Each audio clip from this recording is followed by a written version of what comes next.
রুটে আরও একটি নতুন পালক। মাথার উপরে গঙ্গা, নিচ দিয়ে ছুটবে মেট্রো। এসপ্ল্যানেড থেকে হাওড়া ময়দান পর্যন্ত ইস্ট ওয়েস্ট মেট্রোর উদ্বোধন করবেন প্রধানমন্ত্রী। আর কিছুক্ষণের মধ্যেই সেই উদ্বোধনের জন্য তিনি রাজভবন থেকে রওনা দেবেন। সকাল 10টায় 3টি মেট্রো প্রকল্পের উদ্বোধন করবেন প্রধানমন্ত্রী নরেন্দ্র মোদী। ইতিমধ্যেই মেট্রো স্টেশন সেজে উঠেছে, অন্যদিকে কড়া নিরাপত্তা বেষ্টনীতে মুড়ে ফেলা হয়েছে গোটা মেট্রো স্টেশন।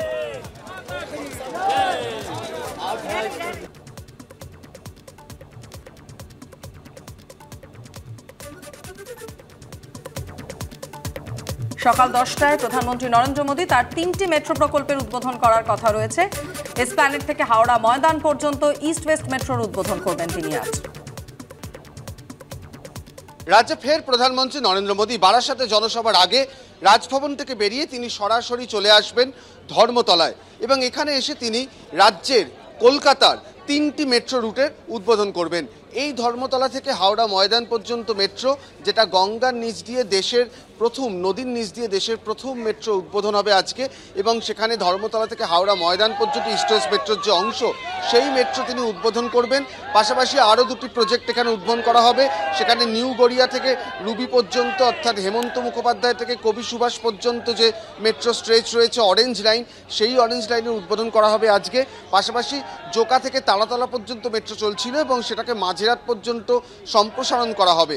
আজকে নতুন প্রায় 11 কিলোমিটারের মতন মেট্রো লাইনের উদ্বোধন করবেন প্রধানমন্ত্রী নরেন্দ্র মোদী। এখানে প্রচুর নিরাপত্তার ব্যবস্থা করা হয়েছে, নির্দিষ্ট জায়গায় মানুষদের আটকানো হচ্ছে এবং ভেতরে যে অনুষ্ঠান তার প্রস্তুতি নেওয়া হচ্ছে।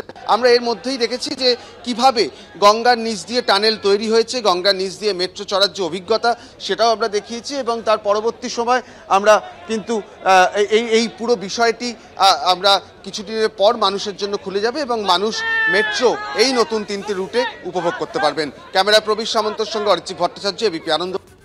আর এই প্রসঙ্গে কি বলছেন বিজেপি রাজ্য সভাপতি সুকান্ত মজুমদার, শোনাবো এবার। এখন ভালো কাজে ওনার আসতে কেন ইচ্ছে করে না বুঝতে পারি না আমরা। ওনাকে তো আমন্ত্রণ করা হয়েছিল, মাননীয় প্রধানমন্ত্রীর পাশে উনি বসতেন এবং এটাই আমাদের রাজ্যের দুর্ভাগ্য। উনি প্রশাসনিক বৈঠক করলে আমাদেরকে ডাকেন না। এখন জানি না সেই লজ্জায় আসেন না কিনা।